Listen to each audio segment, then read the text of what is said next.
In this lesson, we are going to talk about the transformation of sine and cosine functions. The sine and cosine function, when they are transformed, in general, they have a form of equation like y equal a sine b times x minus h plus k, and y is equal to a cos b times x minus h plus k. Now we are going to define the absolute value of constant a, the coefficient a, to be called amplitude. Now by definition, the absolute value of any number is a number without the sign. For instance, absolute value of -5 is 5, and absolute value of 10 is going to be 10. So the coefficient, if you take the absolute value of the coefficient, is going to be called amplitude. We define b to be equal to 2 pi over the period. By definition, if you remember, the period is the amount of time that it takes for the sine or the cosine curve to go through one cycle. Now, this equation can equally be written as 2 pi. Since pi is 180, you can also write it as 360 over the period. We define h to be the phase shift or the horizontal translation, and also k to be the vertical translation. If a, the coefficient of sine or cos, is negative, then what you are going to do is that you are going to reflect the sine or cosine curve about the x-axis. If the absolute value of a, the coefficient, is greater than 1, then we are going to stretch the sine and cosine curves, the base functions, along the y-axis. If, on the other hand, the absolute value of a is between 1 and 0, we are going to compress the base functions y equals sine x and y equals cos x along the y-axis. Next, we are going to consider b. If b is less than 0, then we are going to reflect the base functions y equals sine x or y equals cos x along the y-axis. If the absolute value of b is greater than 1, you may expect that we have to do the stretch, because in the case of a, when absolute value of a was greater than 1, we would stretch vertically. But in horizontal case, we are going to compress it. So if absolute value of b is greater than 1, we are going to compress the base functions y equals sine x or y equals cos x along the x-axis by a factor of 1 over b. If absolute value of b is between 0 and 1, then we are going to stretch the base functions y equals sine x or y equals cos x along the x-axis by a factor of 1 over absolute value of b. If the value of h is greater than 0, then we are going to move the curve of sine x or cos x to the right by h units. On the other hand, if h is less than 0, we are going to move sine x and cos x to the left by h units. The last parameter is k. If k is greater than 0, we take the base functions y equals sine x or y equals cos x and we move up by k units. And if k is less than 0, we are going to move sine x and cos x, the curves, k units down. I have gone through all these parameters very fast. The reason is that we have already covered these parameters in quadratics and exponential. The same action is going to be performed for each of these parameters. When we are dealing with sine or cosine functions and we have to graph these functions. Mapping notations is probably the easiest and fastest way of graphing transformed sine and cosine functions. Again, as before, as we did in quadratics and exponential functions, the mapping notations is going to show you the relationship between any point on the curve of a base function to the point on the transform based on the mapping notation. Now the mapping notation is given here, which is like before, x and y, it becomes x over b plus h and ay plus k. So any transformation given to you, you have to find a, b, h, and k. Then you can write the mapping notation. Then what you have to do, you have to write the table of value for the base function and then apply the mapping notation on this table of value to get the table of values for the transform function and then plot it. We are going to see this one in a few seconds.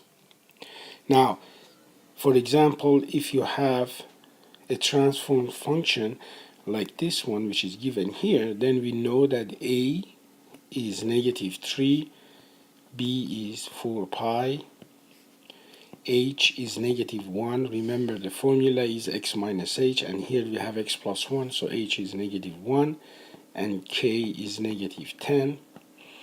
So we can say that the mapping notation here is x comma y, x over b, x over b is 4 pi, so it's x over 4 pi, plus h, which is minus 1, so x over 4 pi minus 1, comma, a is negative 3, so it's negative 3y, plus k, which is negative 10. Now, this mapping notation tells you, for instance, a point 0, 0 in the base function is going to be transformed based on this notation. So, if I want to know what is the new coordinates of the point after transformation, I'm going to substitute x here and y here and get the new values.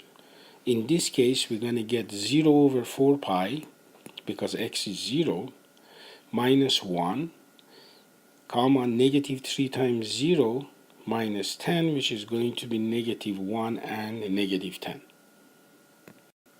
Now let's do one example. It says consider the function y equals 3 sine 4x. What is the amplitude? By definition, amplitude, a, is the absolute value of a, which is going to be absolute value of 3, which is 3.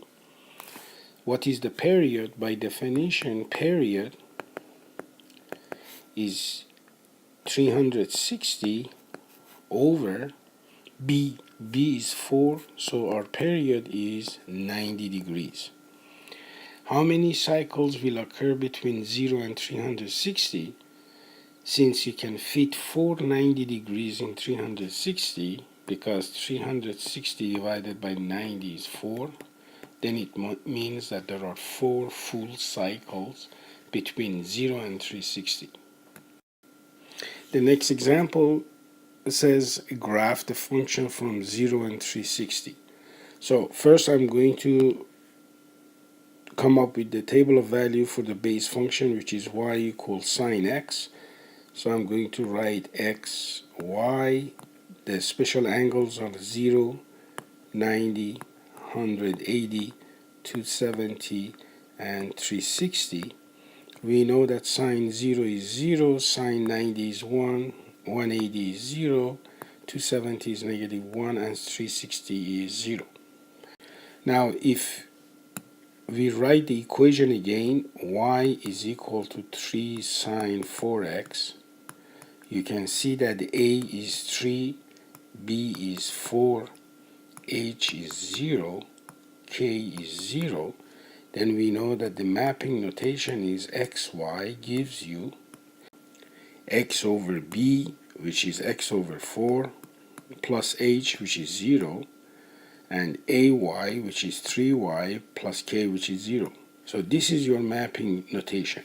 Now this means that the new table of value becomes every x in the original table of value, which are these values, are going to be divided by 4. So you get 0, 22.5, 45, 67.5, and 90.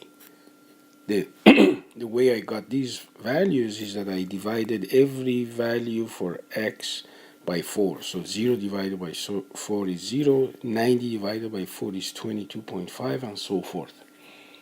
Now the y values, you just multiply every y by 3. So you get 3 times 0 is 0, 3 times 1 is 3, 3 times 0 is 0, 3 times 4, negative 1 is negative 3, and 3 times 0 is 0. Now, I'm going to draw my x and y coordinates here. If this one is 360, then here is 180, then here is 270, then here is 90. So if I look at this one, since the period of this expression is 90 degrees, this represents 4 cycles, as we said before that there are 4 cycles here. So if I can plot one cycle, then I'm going to copy the same cycle in the next 3 periods. Now to do that one, I'm going to divide 0 to 90 to 4 units. Remember, each unit is going to be 22.5 because 90 divided by 4 is 22.5. So this is going to be 45 and this is going to be 67.5. Now my maximum y value is 3, which is going to be here, and the minimum is going to be here, negative 3 and 3. Now we know that the pattern of a sine function is intercept, maximum, intercept, minimum, intercept. So I'm going to have intercept, maximum, intercept, minimum, intercept. So this is going to be my first cycle. For the second cycle, you are going to just repeat the same thing over and over again. So I'm going to have again this one, 4 division. If I continue a line like this, then I'm going to have intercept, maximum, intercept, minimum, intercept.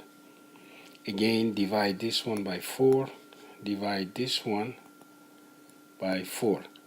So it's going to be maximum, intercept, minimum, intercept, maximum,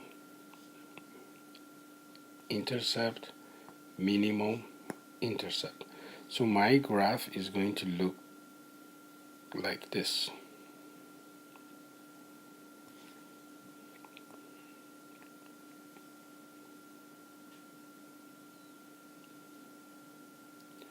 So this is going to be the function plotted from 0 to 360, representing 4 cycles.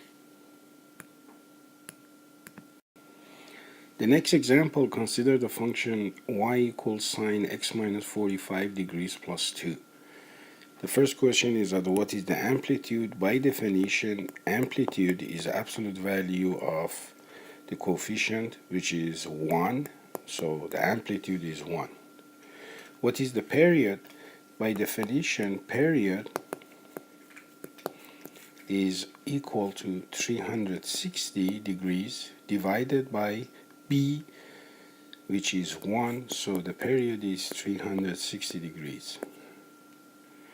Describe the phase shift or horizontal translation. You can see that the horizontal translation which is this number here. Since the formula is really x minus h, so this means that h is 45 degrees. So it means the translation or the movement along the x-axis is 45 degrees to the right because h is positive. The next part of the question says describe the vertical shift or vertical translation. You can see that the k value is 2, so we can say that the vertical shift or translation is 2 units upward. Now we have to graph the function from 0 to 720. Remember the period is 360, so this means that we have to graph 2 cycles of the function. Now again, the base function is y equals sine x, so we are going to write the table of value for the base function. Now the special angles are 0, 90, 180, 270, and 360. Sine of 0 is 0. Sine of 90 is 1, 180 is 0, 270 is negative 1, and 360 is 0. Now we are going to write the mapping notation and then find the table of values for the transformed function. By looking at the expression, we know that a is equal to 1, b is equal to 1, h is equal to 45 degrees, and k is 2. So this means that xy becomes x over b, which is x over 1, which is x, plus h, which is 45, and ay, which is going to be 1 times y, which is y plus k. So this means that the table of values of the transformed function are we are going to add 45 to every x, and we are going to add 2 to every y. So adding 45 to every x, 0 plus 45 gives us 45. 90 plus 45 is 135. Then 180 plus 45 is 225. Then 270 plus 45 is 315. And 360 plus 45 is going to be 405 degrees. Now we have to add 2 to every y. 0 plus 2 is 2. 1 plus 2 is 3. 0 plus 2 is 2. Negative 1 plus 2 is 1. And 0 plus 2 is going to be 2. Now again, we are going to draw our x and y coordinate system here. If this one is 720 here, then 360 is here. Now I'm going to divide every region by 4. Again, this is going to be 180. This is going to be 90. This is going to be 270. This is going to be 540. This is going to be 450. And this is going to be 630. Our y values, they are going to change from 1 to 3. So 1, 2, and 3. So this is 1, 2, and 3. You can see that the midline is y equal to 2. So now to recall that the pattern for the sine function is intercept, maximum, intercept, minimum, intercept. So we have to have the same pattern for this transformed function. It says when x is 45, y is 2. So x is 45, which is midpoint here. Y is 2, this point. When x is 135, which is the midpoint here, y is 3, which is the maximum here. Then that 225, which is in the midpoint, which is here, 0. Then it's going to be 315, which is the midpoint here, is going to be 1, which is the minimum. And then at 405, which is the midpoint here, it's going to be 2 again, which is here. So you can see that the function is going to look like this. Now, if we want to continue with this one, we know that the next one is going to be maximum here, and it's going to continue, to the second region if we want to continue the graph. So the graph is going to look like something like this one. The next example is asking us to write two equations for each of the following graphs in the form of y equal a sine k times x minus d and y equal a cos kx. So, as I said in the class, the best possible equation for these graphs is a cosine function. So, to do that one, we are going to look at this graph. First, we are going to find what is the max. The max value, as you can see, is here, which is 4. The mean value is going to be here, which is -4.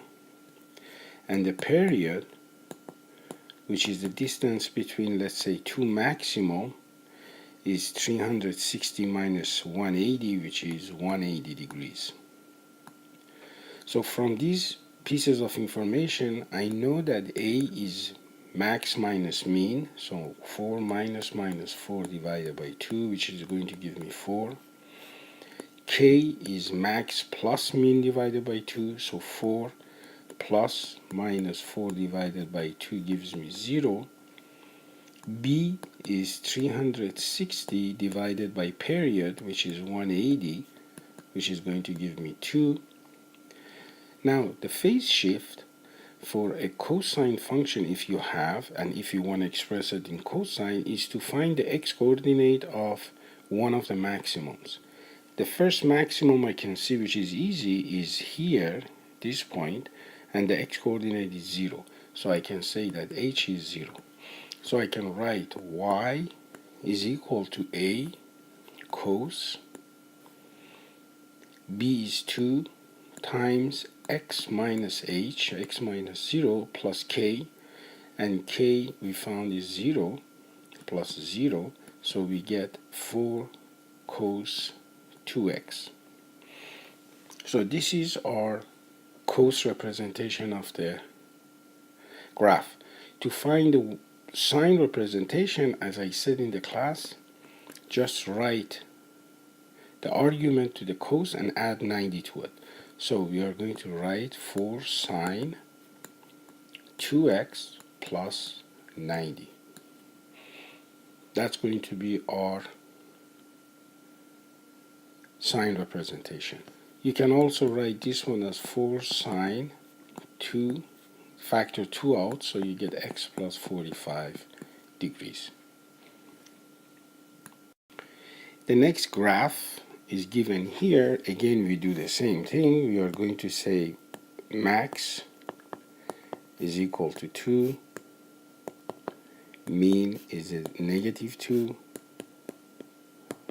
period is the time that it takes from one max to another max. So from here to here, this distance is the period. So the period is 180 minus, and this one is 60, so it becomes 120. So from here I can say that B is 360 divided by 120, which is going to be 3. Now, this is my B. Now to find H again, since we want to use a cosine function, the easiest one, we are going to look at one of the maximum, let's say this one, and look at the x-coordinate. The x-coordinate of this point is 60, so we can say that h is 60 degrees. So from here, I can write that y is a. We found that, oh, we haven't found a. A is going to be max minus mean divided by 2, which is 4 divided by 2, which is 2. K is max plus mean divided by 2, which is 0. So I can say y is a, 2, cos, b is 3 times x minus h minus 60 plus k, and k is 0. So this is going to be my cos representation of the graph. To find the sine, I'm going to write the same argument and add 90 to it. Now if I simplify this one, I get 2 sine. 3 times x gives me 3x. 3 times negative 60 is negative 180 plus 90, which is 2 sine 3x minus 90. If I want to take the 3 out, factor 3 out, I get 2 sine 3x minus 30 degrees. So this is my sine representation here, and this one is my cos representation of the same graph.